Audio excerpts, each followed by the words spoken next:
May kilala ba kayong tao na sobrang yabang?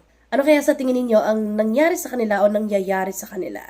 Ang tema ng kwento natin sa gabing ito ay umiikot lamang sa hubris o excessive pride, arrogance, overconfidence, and divine punishment. Ang bida sa kwento na ito ay si Arachne. Sa Greek mythology, si Arachne ay isang mortal woman na pinagkalooban ng kagalingan o kahusayan sa paghahabi o weaving. Accordingly, sobrang smooth niya magtrabaho, kaya kapag nag-weave siya, parang yung thread ay nanggagaling sa kanyang fingertips. So sabi ng mga tao sa kanya, oh pet, malu, napakalodi naman itong si Arachne, napakahusay. In short, itong si Arachne ay naging famous all over the world, kaya nga raw kahit yung mga nymphs na nagtatago sa kanilang mga lungga ay lumalabas para umorder kay Arachne.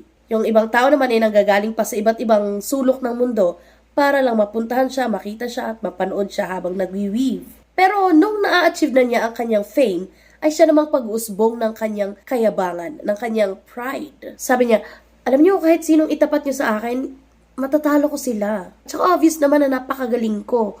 Walang makakatalo sa kagalingan ko kahit nga ang mga gods and goddesses.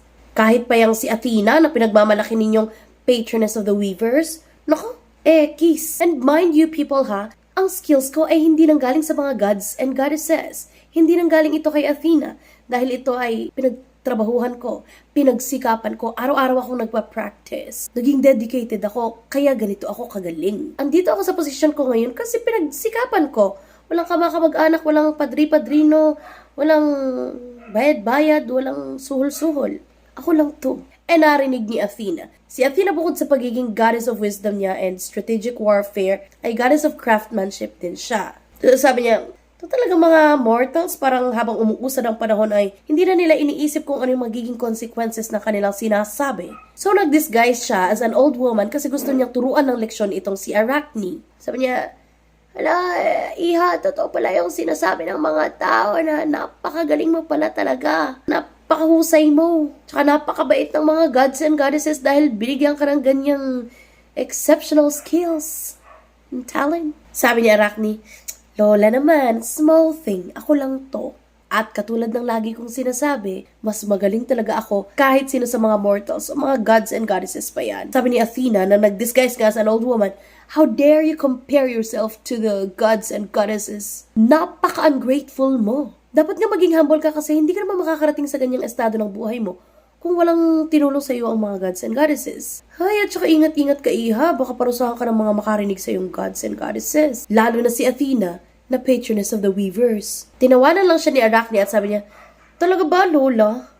Totoo naman wala naman talagang ambag sa buhay ko yung si Athena. At dahil nainis na itong si Athena, ni-reveal na niya ang kanyang true identity. Nung ni-reveal na niya ang sarili niya, nagbow sa kanya ang mga nymphs na naandon sa workshop ni Arachne. Pero si Arachne, ganon. Sabi ni Athena, talagang mayabang kang mortal ka ha? Sige, tingnan natin kung hanggang saan yung yabang mo. Hinahamon kita.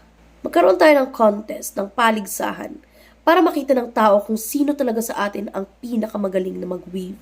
Sabi ni Arachne, for the go!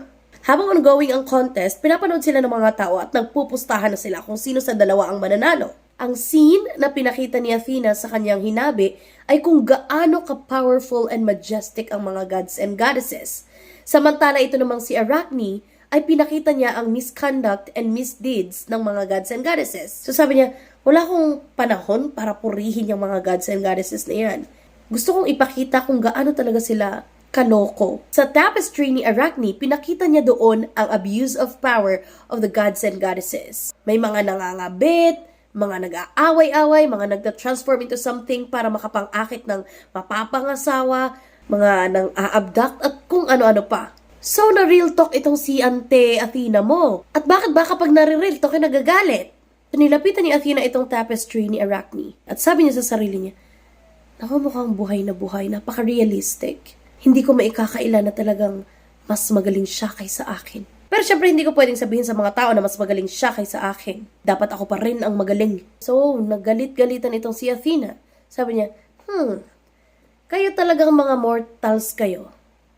Ang hilig niyong manghamon ng mga gods and goddesses. Ang yayabang niyo.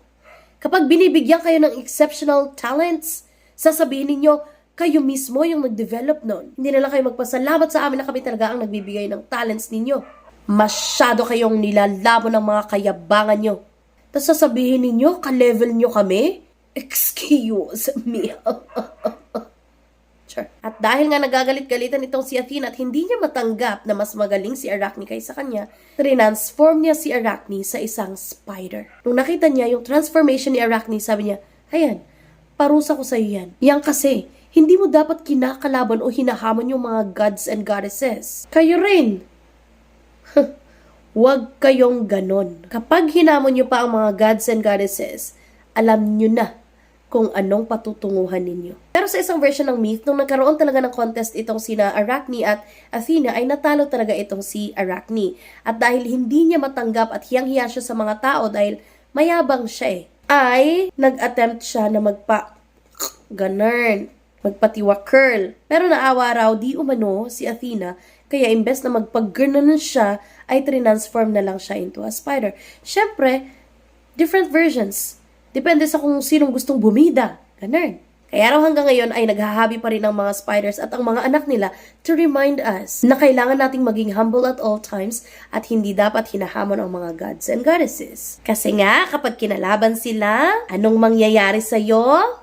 Magta-transform ka into a spider! Very good! So, nung naging spider na daw itong si Arachne, hindi niya tinigilan ng pag-weave.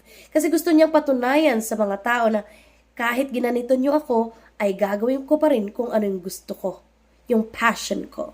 At dito na sinabi ni Athena na, ay, nakikita ko na sobrang husay niya talaga at hinaamin ko, mas magaling talaga siya sa akin pagdating sa pag-weave. So, ladies and gentlemen, dito po galing ang arachnophobia, which is the fear of spiders. Are you arachnophobic?